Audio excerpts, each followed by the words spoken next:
Exactement, c'est l'ambition que nous avions l'intention de mettre en œuvre dès le départ du projet.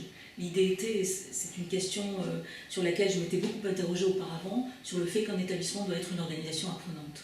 Et là, pour le coup, elle est prise en charge aussi par les enseignants qui sont conscients de ce rôle-là, de ce noyau dur qui était constitutif du micro-lycée et qui enseignait pour partie au LGT, mais aussi l'idée était de rayonner et d'intégrer les nouveaux collègues. Une partie seulement d'entre eux sont sur des postes spécifiques, une minorité d'ailleurs, et l'idée c'est qu'effectivement il fallait trouver un équilibre entre porter l'innovation qui avait été finalement développée par ce moyen d'enseignant, la maintenir, pouvoir effectivement assurer sa pérennité tout en intégrant de nouveaux collègues. Qu'il s'agisse de collègues contractuels, néo-titulaires, sur BMP, et l'idée c'était de former un collectif et de pouvoir mener justement une innovation collégiale.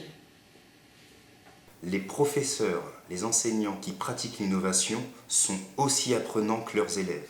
Lorsqu'on innove, on a un objectif, on a une idée qui est nouvelle.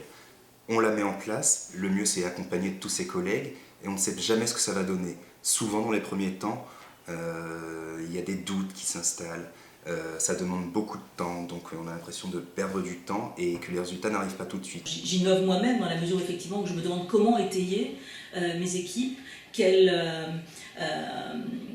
aide leur apporter, quels conseils, et je m'appuie là aussi et toujours sur les corps d'inspection, sur la mission académique, l'innovation qui fait un suivi, et à laquelle j'ai parfois aussi fait appel.